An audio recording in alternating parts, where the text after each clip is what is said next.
தந்தை பெரியார் அவர்களுடைய பிறந்த நாள், வ.உ.சி. அவர்களுடைய பிறந்த நாள் நிகழ்ச்சி, இந்திய கல்விக் கொள்கையை எதிர்த்த கருத்து பரப்பதற்கான முயற்சி, இது மூன்றையும் ஒருங்கிணைத்து நடைபெற்று கொண்டிருக்கிற இந்த திருமுனை கூட்டத்திற்கு தலைமை தாங்கி கொண்டிருக்கிற தோழர் தம்பி மண்டேலா அவர்களே, இந்த நிகழ்ச்சிக்கு வருகை இருந்திருக்கிற விடுதலை சிறுத்தைகள் கட்சியினுடைய தோழர் லாரன்ஸ் அவர்களே, மார்க்சிய பொதுவுடைமை கட்சியினுடைய தோழர் சுரேஷ் அவர்களே, தந்தை பெரியார் திராவிடர் கழகத்தின் தோழர் ஆவடி நாகராசன் அவர்களே, வருகை இருந்திருக்கிற நம்முடைய ஐயா பிச்சைவெளி நாயகம் அவர்களே, ஐயா தென்முகன் நம்பி அவர்களே, ஐயா பொற்கோ அவர்களே, தோழர் ஆறுமுகம் அவர்களே, மேற்கொண்டு தமிழர் வாழ்வுரிமை கட்சியினுடைய தோழர் முருகன் அவர்களே, வருகின்றிருக்கிற மக்கள் அதிகாரத்தினுடைய தோழர் ஆனந்தன் அவர்களே, இந்த பகுதி வாழ் பெருமக்களே, வணிக பெருமக்களே, உங்கள் அனைவருக்கும் முதற்கண் வணக்கத்தை தெரிவித்துள்ளேன். உடல்நலம் சரியில்லாத காரணத்தால் நான் முன்கூட்டி பேசி செல்ல வேண்டும் என்ற வேண்டுகையை ஏற்று என்னை பேச அழைத்ததற்கு நன்றி கூறிக்கொள்கிறேன். ஒரு முக்கியமான நிகழ்வாக தொடர்ச்சியாக பல்வேறு அடக்குமுறைகள் வந்தபோதும் அதையெல்லாம் தாண்டி தொடர்ந்து மேடவாக்கம் பள்ளிக்கரணை பகுதிகளிலே பரப்பல் செய்து வருகிற மக்கள் குடியரசு இயக்கத்தினுடைய தோழர் தம்பி மண்டேலா ஒரு பெருத்த முயற்சியோடு விடாமுயற்சியோடு செயல்பட்டு கொண்டிருக்கக்கூடிய ஒரு தோழர். தனக்கு ஆதரவானவர்கள் மிக குறைவான அளவில் இருந்தாலும் கூட அது பற்றியெல்லாம் கவலைப்படாமல் அவரால் எவ்வளவு அளவுக்கு மிக வலுவாக செய்ய முடியுமோ அந்த அளவு செயல்பட்டு கொண்டிருக்கக்கூடிய அவர் ஆற்றல் வாய்ந்த செயல்பாடுகளை மிகவும் மகிழ்ச்சியோடு வாழ்த்த வேண்டும். இன்றைய நாள் தந்தை பெரியார் அவர்களுடைய 146வது பிறந்த நாள், வ.உ.சி. அவர்களுடைய பிறந்த நாள் செப்டம்பர் 5ஆம் நாள். குறிப்பாக செப்டம்பர் மாதம் என்று சொல்லுகிற பொழுது எண்ணற்ற தலைவர்கள், தோழர்கள், இவர்களுடைய ஈக பெருநாள்கள் எல்லாம் இந்த மாதத்திலே வருகிற அடையாளம் நமக்கு தெரிகிறது. செப்டம்பர் முதல் நாளே இந்த தமிழ் தேச உரிமைகளுக்காக போராடி தன்னுயிர் ஈந்த மதிப்புயர் தோழர் தமிழரசன் அவர்களுடைய நினைவு நாள். நீட் எதிர்ப்பு வலுவாக செய்து அதனால் பெரும் மதிப்பெண் பெற்ற போதிலும் வழியில்லாதபடி புறக்கணிக்கப்பட்ட அனிதாவுடைய நினைவு நாள் செப்டம்பர் 1ஆம் நாள். தொடர்ந்து நம்ம தர்மபுரியிலே அதிகார வர்க்கத்தினுடைய மிக பெரும் அடக்குமுறைகளை எதிர்த்து, சாதிய கொடுமைகளை எதிர்த்து களம் கண்ட தோழர் பாலனுடைய நினைவு நாள் செப்டம்பர் 12ஆம் நாள். இமானுவேல் சேகரனுடைய நினைவு நாள். இப்படி எண்ணற்ற தோழர்களுடைய, அறிஞர் பெருமக்களுடைய, மறைமலைகளாருடைய பிறந்த நாள் செப்டம்பர் 15ஆம் நாள்.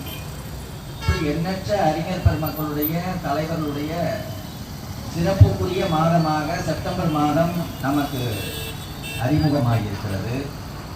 அதனால் செப்டம்பர் மாதம் புரட்சிக்குரிய தமிழ் தேச உரிமைகளுக்கான ஒரு மாதமாக இந்த மாதத்தினுடைய எல்லா காலங்களிலும் நாம் எல்லா இடங்களிலும் பரப்பல் செய்கிற ஒரு பெரும் பணியை முன்னெடுத்து செயல்பட வேண்டும் என்பதை இந்த நிகழ்ச்சியிலே நான் வலியுறுத்தி கூற விரும்புகிறேன். ஐயா வ.உ.சி. குறித்து சிலவற்றை சொல்லியாக வேண்டும்.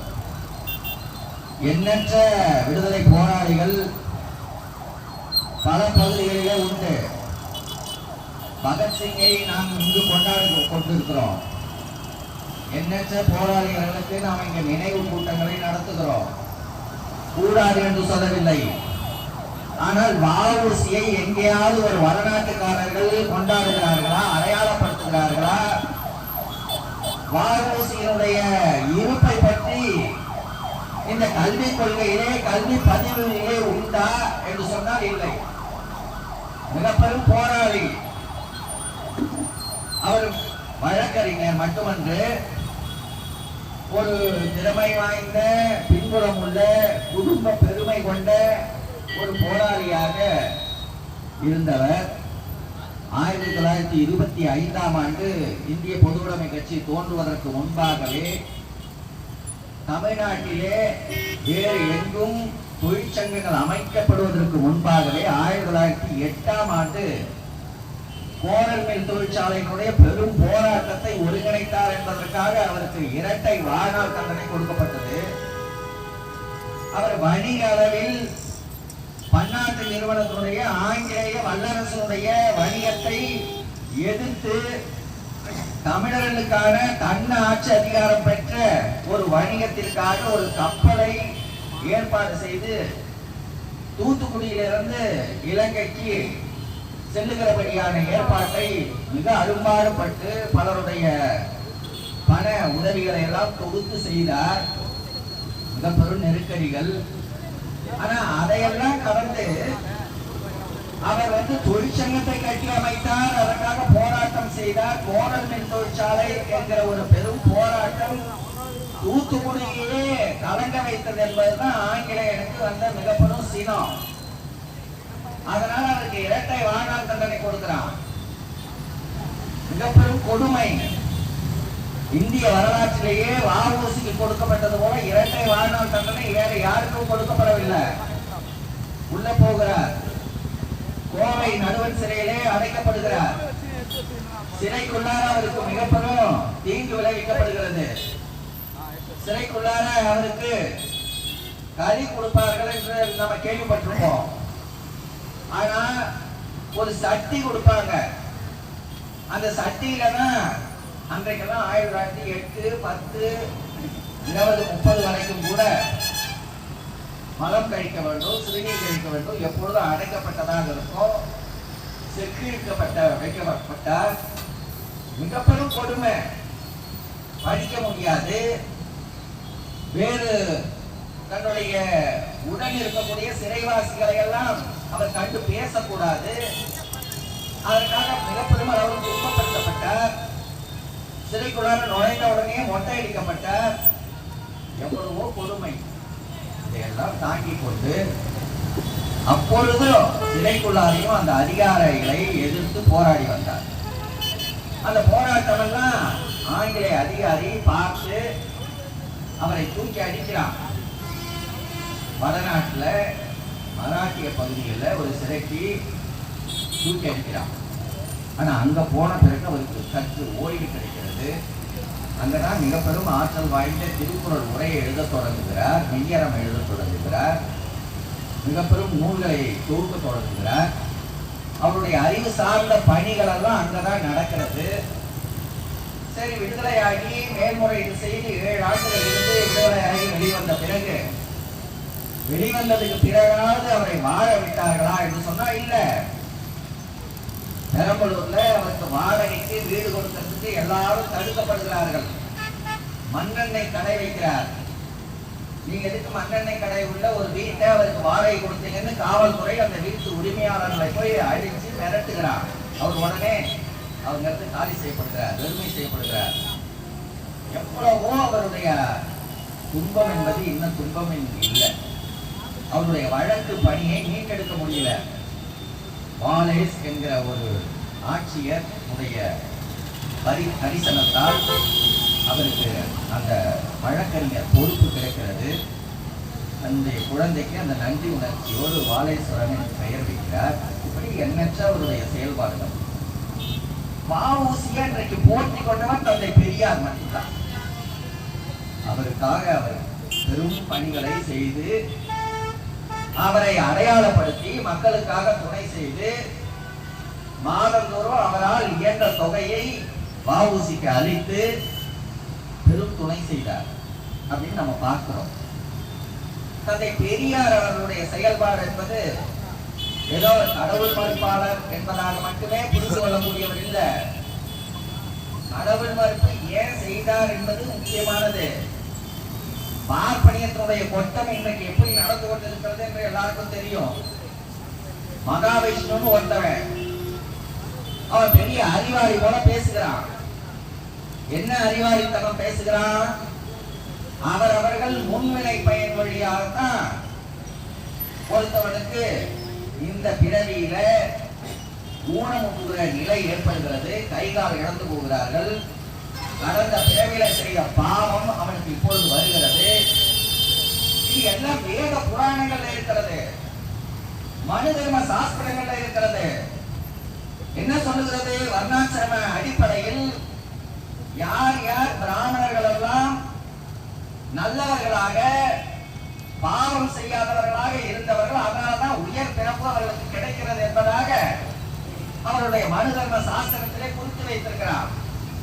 மற்றவர்கள் பாவம் செய்தவர்கள், அதனால்தான் சத்திரிய சூத்திரர்களாக இவர்கள் பிறப்பெடுக்கிறார்கள், உடல் ஊனமற்றவர்களாக பிறப்பெடுக்கிறார்கள் என்பதாக இழிவுபடுத்துகிற ஒரு திட்டத்தை அன்றைக்கு அர்த்தசாஸ்திரம் உள்ளிட்டு மனுசாஸ்திரம் உள்ளிட்டு எல்லா வேத புராணங்களும் ஏற்றி வைத்திருக்கிறார். இதையெல்லாம் உண்மையான செய்திகள். இவையெல்லாம் ஆரிய கருத்தாளர்கள். இந்த ஆரிய கருத்தாளர்களை நாம் கடுமையாக எதிர்க்க வேண்டும். பார்ப்பனியத்தை எதிர்க்காமல் இங்க இருக்கக்கூடிய மக்கள்கிட்ட இருக்கக்கூடிய சாதி உணர்வுகளை நாம் போக்க முடியாது. சாதி ஒழிய வேண்டும் என்று சொன்ன ஆரிய பார்ப்பனியத்தை வீழ்த்த வேண்டும் என்று வெளிப்படையாக பேசியவர் பெரியார். திராவிட இயக்கங்கள் என்பது வேறு. திராவிட இயக்கங்கள் தேர்தல் பாதைக்கு 1949 திராவிட முன்னேற்ற கழகம் வருகிறது. பெரியார் கண்டிக்கிறார். இந்த அரசியல் குலத்திலே போய் எதையும் மாற்றிவிட முடியாது என்பது பெரியாருடைய கருத்து. அவர் என்ன சொல்லுகிறார்? அயோக்கியன் பொறுக்கி தின்ன அரசியல். மிக வெளிப்படையா அர்ச்சகன் பொறுக்கி தின்ன கோயில்னு சொன்னது போலவே அயோக்கியன் பொறுக்கி தின்ன அரசியல். ஏன்? தேர்தல் அரசியலுக்கு போன பதவிகளை பெறணும், சட்டமன்ற உறுப்பினரா வரணும், சட்டமன்ற உறுப்பினரா போட்டியிட்டு அவர்கள் வெற்றி அடைய வேண்டும் என்றால் பல லட்சம் இல்ல பல கோடி செலவழிச்சாகணும். பல கோடி செலவழிச்ச பிறகு அவர் என்ன பண்ண வேண்டி இருக்கும்?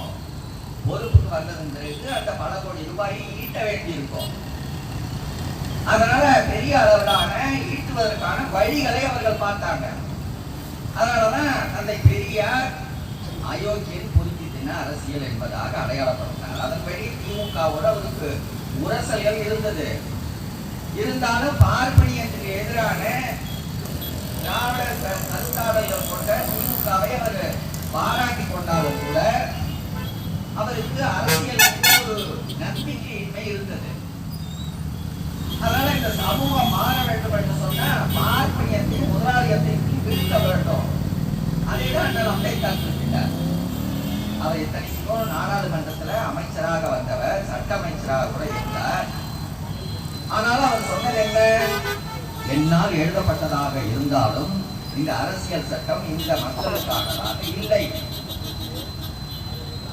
நான் ஒரு வாடகை குதிரை போல் பயன்படுத்தப்பட்டேனே ஒழிய உண்மையிலே இந்த சமூக மாற்றத்திற்கான ஒரு பெரும் பணியை இந்த அரசியல் சட்டம் வகுக்க முடியாது.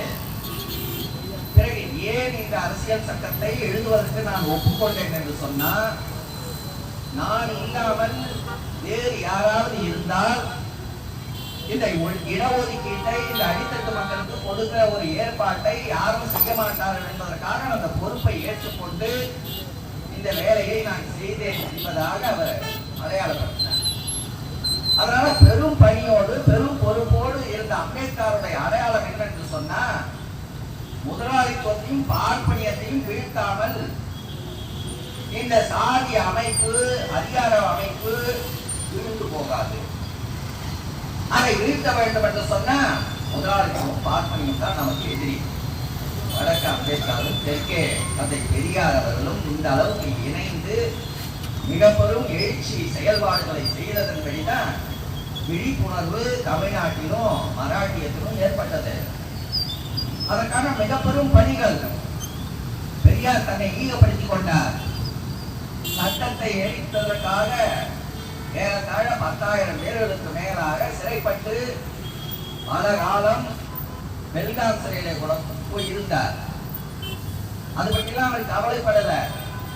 பார்ப்பனியத்தை வீழ்த்துவதற்காக அவர் எப்போதும் சளைத்தவர் அல்ல. பார்ப்பனியம் என்பது முழுக்க முழுக்க ஆரிய திமிர் பிடித்த வர்ணாசிரம திமிர் பிடித்த ஒரு அதிகார அமைப்பு. செம்மொழி நிறுவனம் என்று ஒரு நிறுவனம் அங்கே இருக்கிறது.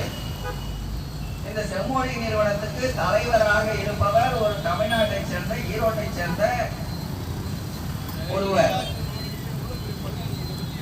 ஆனால் இந்த இடத்திலே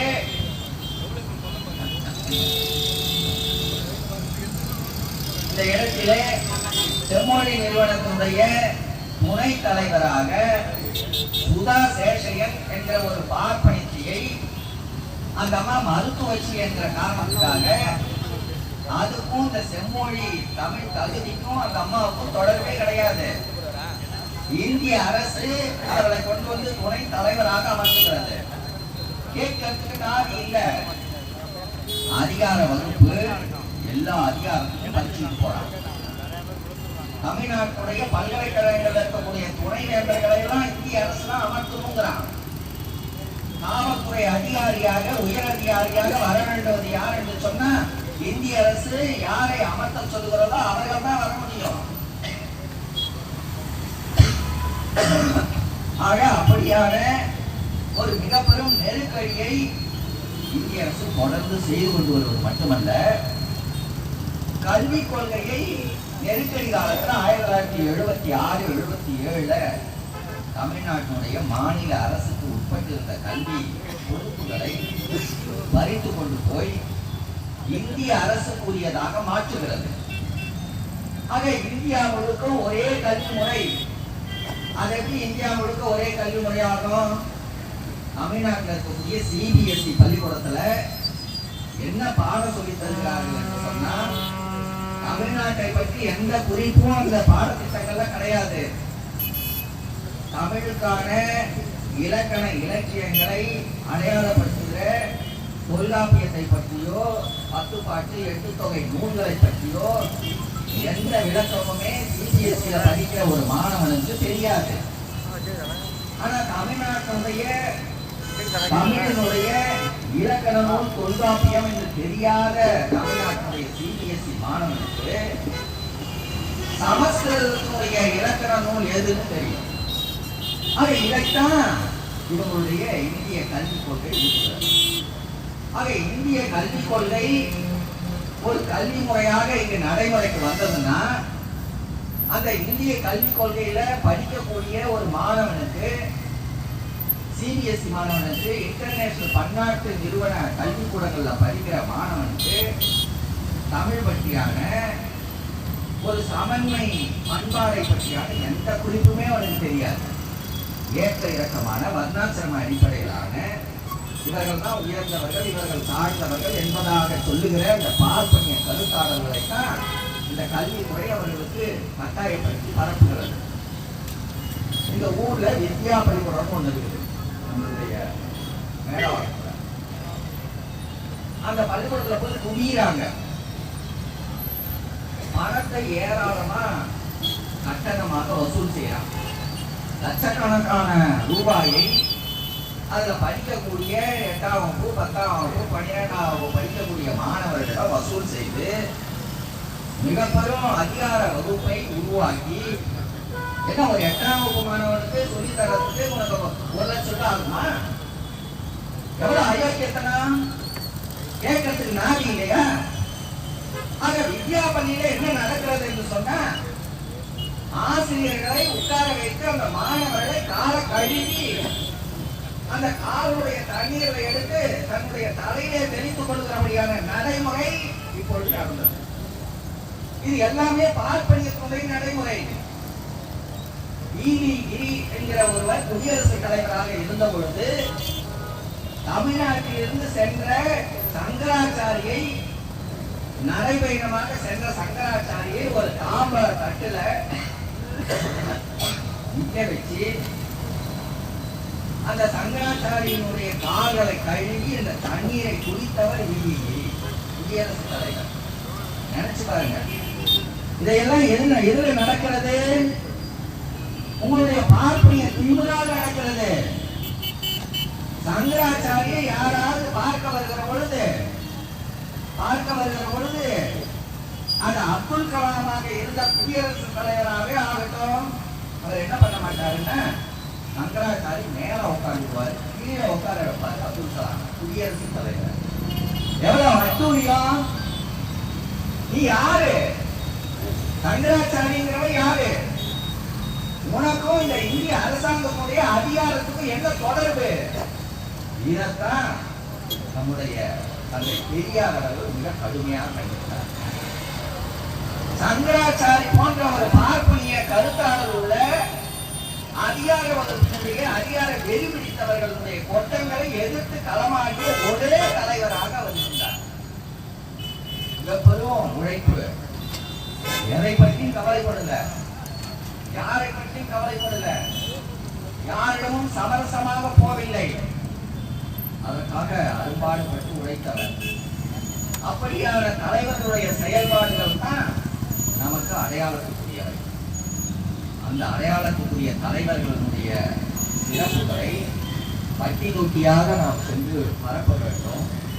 தந்தை பெரியார் அவர்கள் என்னுடைய வாழ்நாள் இறுதி காலம் வரைக்கும் 97 அகவை வரைக்கும் காடு மேடு எல்லாவற்றிலும் சுற்றி தெரிந்து அவருக்கு சிறுநீரகத்தினுடைய இரண்யா கொள்ளை இருந்தவர்.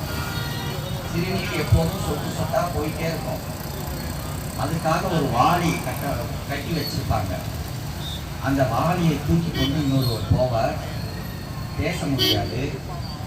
2 வரிகள் 3 வரிகள் தொடர்ச்சியா பேசினார்னா உட்கார்ந்து தான் பேசுவாரு.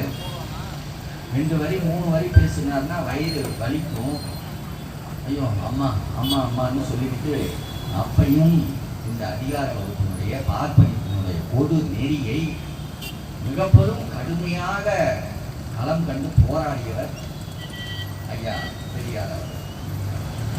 பெரியார் நம்மிடம் பிறந்திராவிட்டால் நரியார் நாயகம் இங்கே நடந்திடும். நரியார் என்பவர்கள் ஆரிய நரித்தனம் உள்ளவர்கள் என்று பாவலர் ஐயா தெரிந்து செல்வார் அவர் குறிப்பிடுவார்.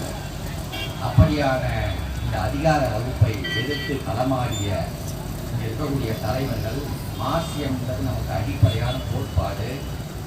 உலகத்திலேயே ஒரு மாற்றத்தை கொடுக்க வேண்டும் என்கிற ஒரு பெரும் அறிவு ஒரு பலத்தை கொடுத்தவர் மார்க்ஸ். சமத்துவத்தை கொடுத்தவர். பொருளாதார அளவில் ஏற்றத்தாழ்வற்ற ஒரு சமூகத்தை உருவாக்க வேண்டும் என்று அடையாளப்படுத்தியவர். சாதிய கொடுமைகளை வேறெடுக்க வேண்டும் என்பதற்கு அவருடைய அடிப்படை நோக்கமாக இருந்தது. ஆக மார்க்சியத்தினுடைய கருத்தாடல்களை செயல்படுத்துவதற்கு பெரியாரும் அம்பேத்கருக்கும் நமக்கு கிடைத்த ஒரு பெரும் தலைவர்களாக செயல்பட்டவர்கள். அதனால காலந்தோறும் இவர்களை நினைவு கூற வேண்டும், அவர்களை கொண்டாட வேண்டும் என்பது மட்டுமல்ல, மக்களுக்கு அவர்களுடைய ஈகங்களை, தியாகங்களை, உழைப்புகளை, அறிவை நாம் பரப்பியாக வேண்டும் என்று கூறி இந்த நிகழ்ச்சியை ஏற்பாடு செய்த என்னுடைய தோழர் தம்பி மண்டலாவுக்கு மீண்டும் நன்றியை கூறி விடைபெறுகிறேன்.